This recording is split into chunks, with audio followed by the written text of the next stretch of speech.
नमस्कार प्रेक्षकांनो, पारू पारू या मालिकेच्या आजच्या भागामध्ये आपल्याला असं बघायला मिळणार आहे, जे स्थळ आता प्रियाला बघायला आलेलं असतं ते स्थळ निघून गेलेलं असतं. मुलाकडचे गेल्यानंतर आबासाहेब दामिनीला बोलतात, बोला बोला ताई, नक्की तुम्हाला काय म्हणायचंय? तुम्ही प्रियाला कसं काय ओळखता? मला याचा अर्थ नाही कळला. तेव्हा दामिनी बोलते, एक मिनिट, तुम्ही मला प्रश्न विचाराल इतकी तुमची लायकी नाहीये. तेव्हा प्रताप बोलतो, ओ बाई, तुम्ही कोणाशी बोलताय याचं तुम्हाला भान आहे का? तेव्हा दामिनी बोलते, बहुतेक तुम्हाला भान नाहीये की मी कोण येते. मी कोण आहे हे तुम्हाला माहिती आहे का? दामिनी दामिनी. तेव्हा आबासाहेब बोलतात, ते कळलं, पण तुमची ओळख कळली नाही. नक्की तुम्ही कोण आहात? तेव्हा दामिनी बोलते, अच्छा, तुमच्या लाडक्या मुलीने तुम्हाला सांगितलं नाहीये वाटतं. इतके दिवस ज्यांच्या तुकड्यावरती तू जगलीस त्यांचं नाव सांगायला तुला लाज वाटतेय का?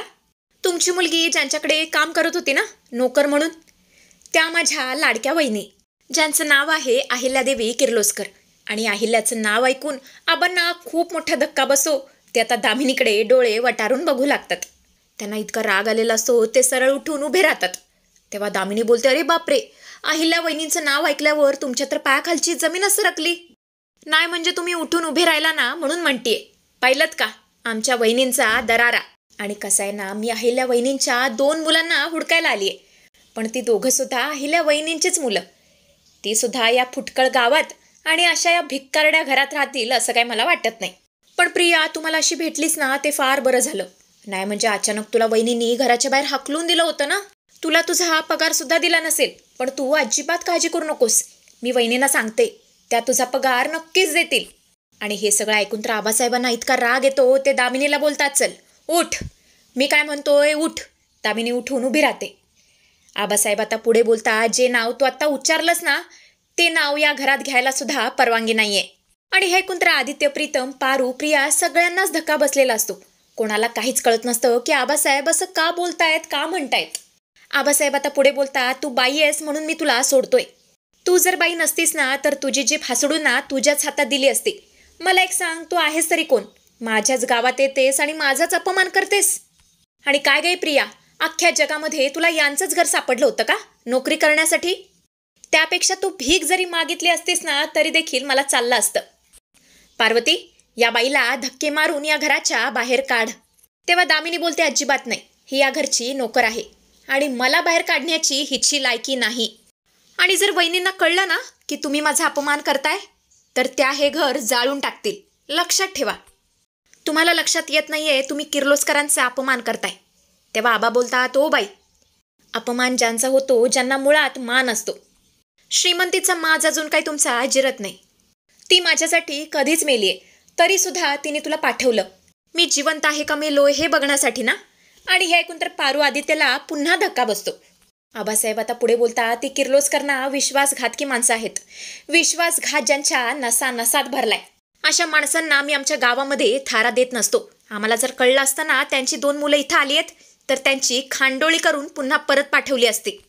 हे दामिने, माझा हात उठण्या अगोदर ना निघ इथून, चल निघ इकडून.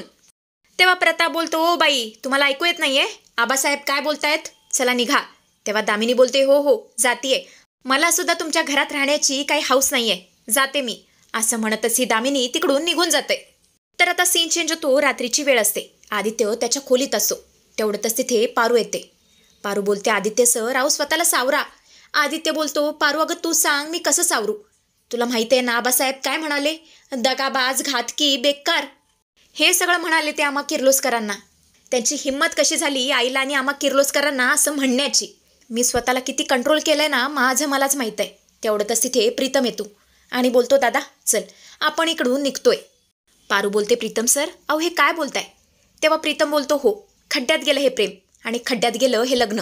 ज्या घरामध्ये माझ्या आईचा अपमान होतोय ना तिथे मला लग्न करायचं नाहीये. मी प्रिया मॅडमला विसरून जायला तयार आहे, चला इकडून. तेवढंच तिथे प्रिया येते आणि बोलते, प्रीतम सर, अहो हे काय बोलताय तुम्ही? अहो बाहेर जे काय झालं त्यात माझी काय चूक आहे, तुम्ही मला का शिक्षा देताय? तेव्हा प्रीतम बोलतो, कारण तुम्ही त्या माणसाची मुलगी आहात ना ज्या माणसाने माझ्या आईचा अपमान केलाय. प्रिया मॅडम, तुम्हाला खरं सांगतो, आज तुमचे वडील होते म्हणून मी शांत बसलो. त्यांच्या जागी जर दुसरं कोणीतरी असतं ना तर आज मी तिथेच मारलं असतं. तेव्हा प्रिया बोलते, प्रीतम सर, अहो मी तुम्हाला खरं सांगते, मला खरंच काहीच कळत नाहीये की आबासाहेब असे का वागले. यामागे नक्की काय भूतकाळ आहे ना याची कल्पना नाहीये मला. तेव्हा पारू बोलते, हो प्रिया मॅडमचं अगदी बरोबर आहे. त्या दोघांचं काय नातं आहे, त्या दोघांमध्ये काय घडलंय हे आपल्याला नाही माहिती. त्यामुळे नक्की काय घडलंय हे आधी आपल्याला जाणून घ्यायलाच हवं. तेव्हा आदित्य बोलतो, हो पारूचं अगदी बरोबर आहे. भूतकाळात नक्की असं काय घडलंय ना हे आपल्याला जाणून घ्यायलाच हवं आणि ते इथे थांबल्याशिवाय आपल्याला कळणार नाही. तर आता सीन चेंज होतो. इकडे आता दामिनीला काय करावं काहीच कळत नसतं. त्यामुळे ती आता दिशाला फोन करते आणि घडलेला सगळा प्रकार दिशाला सांगून टाकते आणि बोलते, दिशा अगं आज मला एक फार मोठी गोष्ट समजली आहे. ते प्रियाचे वडील आपल्या वहिनींचे फार मोठे दुश्मन आहेत. दिशा तुला माहित नाहीये, तो माणूस नाहीये, राक्षस आहे राक्षस.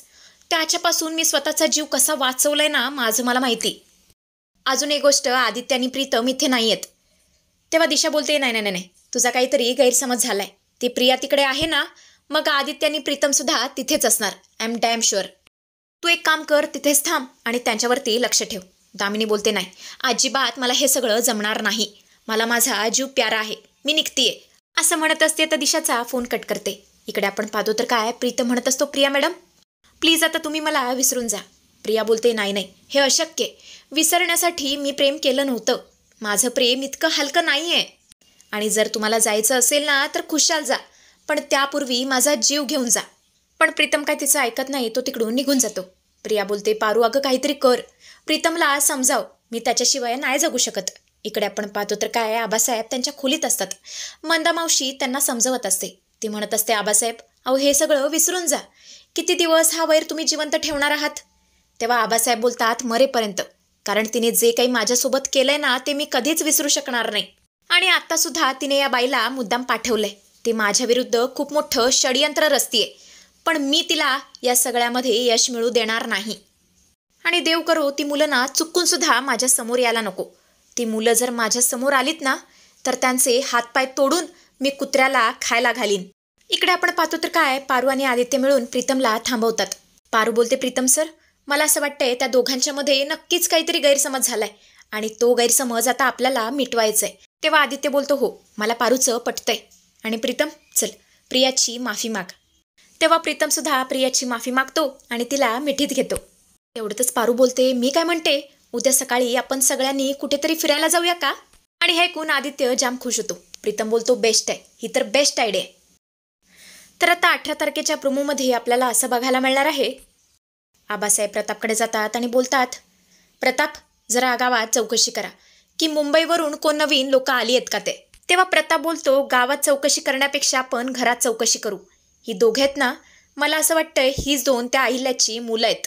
इकडे आपण पाहतो तर काय, दामिनी पुन्हा किर्लोस्करांकडे आलेली असते. तेव्हा आता दिशा आणि दामिनी मिळून अहिल्याच्या खोलीत येतात आणि तेवढंच दिशाला सयाजीरावांचा फोन येतो. ती बोलते, काय कोण बोलते, कोण सयाजीराव. आणि हे ऐकून तर अहिल्याला धक्काच बसतो. ती बोलते, काय सयादादा. तर प्रेक्षकांनो, आबासाहेबांनी दिशाला कसं काय फोन केला ते तर दिशाला ओळखत सुद्धा नाहीये. नक्की काय विषय हे तर आपल्याला उद्याच्या भागात क्लिअर होईलच. तेव्हा दामिनी सुद्धा अहिल्याला सगळा घडलेला प्रकार सांगणार आहे. तेव्हा आता पुढे काय घडतं हे पाहणं रंजक ठरेल. तर असा काहीसा प्रोमो आपल्याला बघायला मिळेल.